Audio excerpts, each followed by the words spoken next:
शिवाय नमस्तुभ्यं। शंकर भगवान की जलाधारी में से पानी नीचे बहता, जैसे ये गोल जलाधारी है, ये शिवलिंग है, यहाँ से पानी नीचे बहता है। जब विशेष दुख वाली बात आ जाती है या कोई तकलीफ खड़ी हो जाती है, बहुत बड़ी अगर कोई तकलीफ खड़ी हो जाती है, तो शिवलिंग के स्पर्श की जगह जहाँ से पानी बहता है जाता है, ये गोल, और यहाँ से जो भगवान के चरण है जहाँ से पानी नीचे गिरता है, समझ रहे हो ना सब लोग? उस स्थान पर अपनी जो ये हथेली होती है, इस हथेली को कुछ देर लगा लिया जाता है। कौन सा स्थान? जहाँ से शिवलिंग पर जल चढ़ा, ये जलाधारी में गोल घूमा, घूम के जहाँ चरण से नीचे जाता है, वहां कुछ देर के लिए इस हथेली को लगा लिया जाता है। अपनी हाथ की, सीधे हाथ की हथेली को लगाया जाता है। और देवाधिदेव महादेव का या तो पंचाक्षर मंत्र या षडाक्षर मंत्र या श्री शिवाय नमस्ते, इस मंत्र का या महामृत्युंजय मंत्र का स्मरण करते हैं और दिल की बात भगवान शिव से कह दी जाती है। हृदय से कहकर 2 दिन, ज्यादा से ज्यादा 3 दिन, ज्यादा से ज्यादा 5 दिन, बस 6ठे दिन की जरूरत नहीं पड़ेगी, बाबा रास्ता खोल देगा और कार्य सफल कर देगा। दिल की बात कहो शिव से, अपने दिल की बात कहिए बाबा से, और जब दिल की बात कहोगे, हृदय की बात बाबा से कहोगे तो बाबा सुन। निश्चित है की कथा करती है कि शंकर भगवान के शिवलिंग से लेकर जलाधारी में कुछ स्थान ऐसे हैं, वहां पर हमारा मात्र स्पर्श कर अपने दिल की बात कह देने पर भी कार्य सफल हो जाता है। तुम जल चढ़ाओ मत चढ़ाओ, तुम बेलपत्र चढ़ाओ मत चढ़ाओ, तुम धतूरा चढ़ाओ मत चढ़ाओ, पर दिल से अगर तुमने कहा तो उसका फल मिलेगा। शुक्ल पक्ष की 9वीं तिथि, तो बेलपत्री दोनों में पीला चंदन, बीच में लाल चंदन, और जो अशोक सुंदरी वाली जगह है, उस अशोक वाली सुंदरी वाली जगह पर डंडी का भाग जहां से पानी बहता है, वहां लाल चंदन का भाग नीचे की ओर शिवलिंग से टच करता हुआ लाल चंदन का भाग, और दोनों चंदन, पीले चंदन के भाग बेलपत्री के उस अशोक सुंदरी वाली जगह पर रखकर मन कामना से शरीर में अगर कोई रोग हो गया जिससे चमड़ी सफेद पड़ रही हो, या काया कोई जगह जगह पर खाज हो गया, या कोई सोराइसिस जैसी बीमारी हो गई है, तो शिव जी पर उस जल को समर्पित कर कर उस बेलपत्री का जो पानी है वो लेकर आए, शरीर में उस स्थान पर लगाना प्रारंभ करें। धीरे धीरे लगभग 15 से 20 दिन तक अगर क्रम करा और श्री शिवाय नमस्तुभ्यं का जाप किया, ये निश्चित है काया अपने रूप में होना प्रारंभ हो जाती है। निश्चित पर प्रयास करना, सोमसूत्र वाला स्थान प्रयास, उच्चारण एक ही करना है आपको उस समय पर जल चढ़ाते समय, षडाक्षर मंत्र का उच्चारण।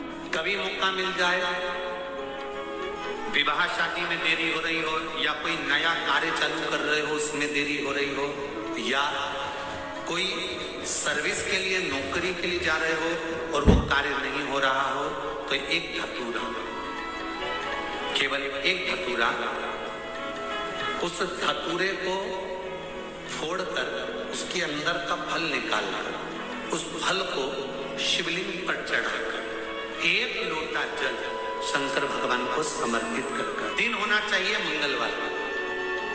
कौन सा दिन होना चाहिए? जम के बोलो जरा, मंगलवार समर्पित करो।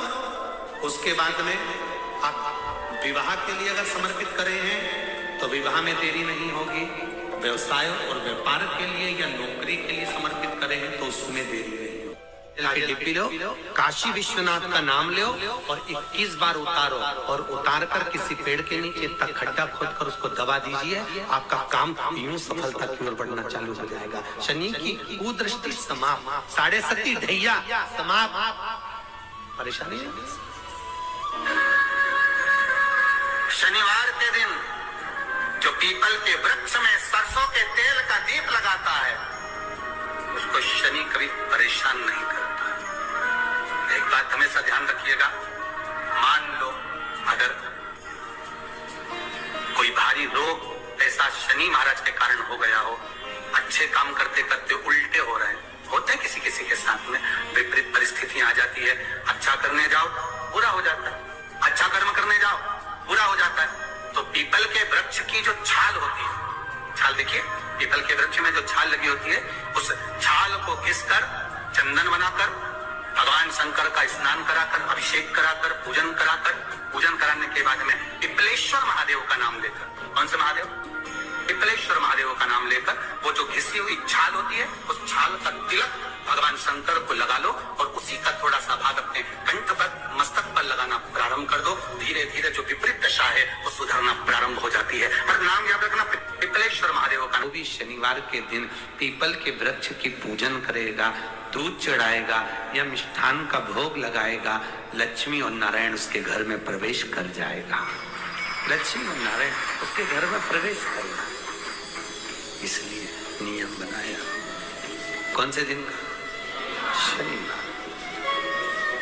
लक्ष्मी जी बोली, नारायण आपने तो एक दिन का वार लिख दिया। शंकर जी ने 7 वार बनाए हैं, रविवार, सोमवार, मंगल, बुध, गुरु, शुक्र और शनि। ये शिव जी ने बनाया।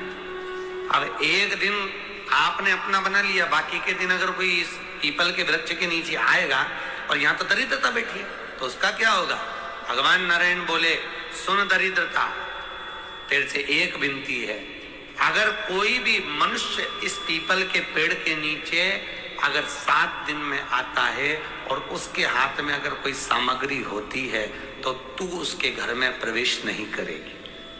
नियम है पीपल के वृक्ष का, या तो पानी का लोटा लेकर जाओ, कुंकू का चोपड़ा लेकर जाओ, शक्कर लेकर जाओ, या पेड़ के नीचे चींटी को डालने के लिए आटा ले जाओ, पर खाली हाथ पीपल के वृक्ष के नीचे कभी मत जाओ।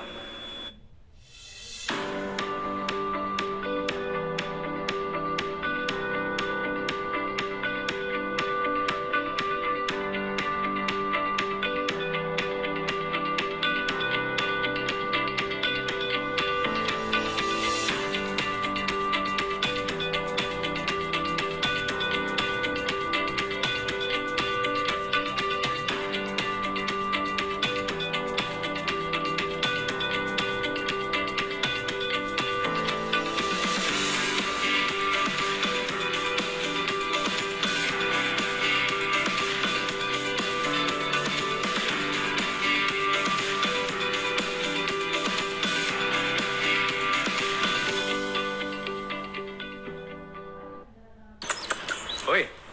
Yeah? From now? Yours. How come? My Galaxy S23 Ultra. 0. Now we get Upgrade to Galaxy S23 series.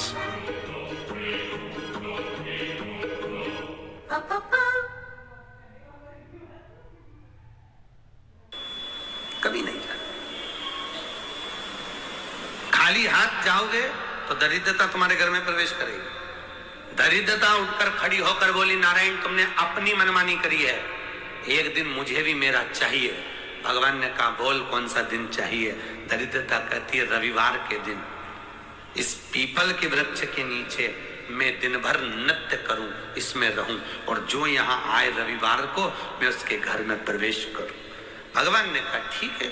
दरिद्रता, रविवार का दिन एक ऐसा दिन रहेगा जिस दिन तू इस पीपल के वृक्ष के नीचे नृत्य करेगी, और जो आएगा इस पीपल के वृक्ष के नीचे तो उसके साथ प्रवेश करेगी। मैंने तुझे वर दिया। विशेष जब कामना रहती है, विशेष कामना, आज आपका मन कर गया 108 चावल के दाने मेरे को शिव जी को चढ़ाना है।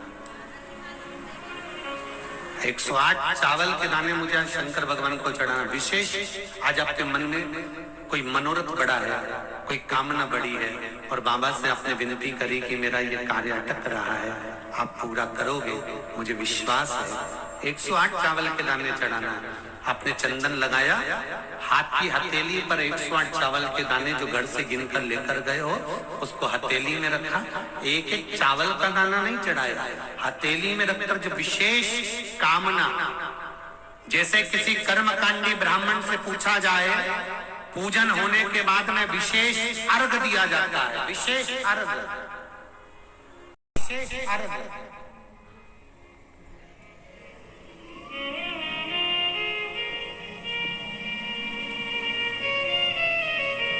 उसी तरह विशेष कामना के लिए स्कंद पुराण कहती है जिस व्यक्ति पर कर्जा बहुत ज्यादा मात्रा में हो जाता है और कर्जा चूकता नहीं है, आप बहुत प्रयास कर लिए, करोड़ों रुपए का कर्जा हो गया, यहां से लिया वहां दिया, वहां से उठाया वहां दिया, वहां से उठाया वहां दिया, तो निवेदन है कभी मौका लगे कर्जा मुक्ति के लिए सारे वृक्षों में अगर कोई श्रेष्ठ वृक्ष माना गया है तो वो बट का वृक्ष माना गया महाराज। इसलिए प्रशासनिक कार्य के लिए, मानसिक टेंशन में, परेशानियों में बटकेश्वर महादेव का स्मरण किया जाता है। और यदि निवेदन करूंगा बहुत ज्यादा, यदि आपको कर्जा हो गया, बहुत ज्यादा कर्जा हो गया और वो कर्जा चूक ही नहीं रहा, तो थोड़े दिन बड़ के पेड़ के नीचे आप बटकेश्वर महादेव के लिए 1 लोटा पानी, उसमें थोड़ा सा पिसा हुआ चावल पीस के गला लेना चावल को और पीस लेना, पीस के उस पानी में मिला लेना और मिलाकर उसमें थोड़ी सी हल्दी पिसी हुई डालकर बटकेश्वर महादेव के नाम से बड़ के पेड़ के नीचे अपनी कामना कर कर जो कर्जा हुआ है उस कर्जे का भान देते हुए, स्मरण देते हुए छोड़ दीजिए। महाराज 2 या 3 सोमवार एक ही जगह पर करना, 3 सोमवार बाद वहीं से बड़ के पेड़ की थोड़ी सी जड़ उठा लाना और उस जड़ को एक कोई धागे में बांधकर या तो अपनी गले में डाल लो या अपनी जेब में पटक लो, उसको थोड़े दिन पटक कर रखना, लगभग 2 से 3 महीना पटक कर रखो। वो जड़ जैसे बड़ का पेड़ विस्तार होता है, पानी गिरे ना गिरे, जल वृष्टि हो ना हो, गर्मी पड़े ना पड़े, उसको कोई फर्क नहीं पड़ता, बड़ का वृक्ष आप रूप फैलता जाता, उसकी जड़ें अपने आप प्रबल होती है। उसी तरह ये बटकेश्वर महादेव कहीं से भी अगर जड़ आपके पास में रखी है 1 महीना, 2 महीना, 3 महीना तक, तो ये जड़ अपने आप लक्ष्मी को पकड़कर खींच कर लाती है और कर्जे से मुक्त कर देती है।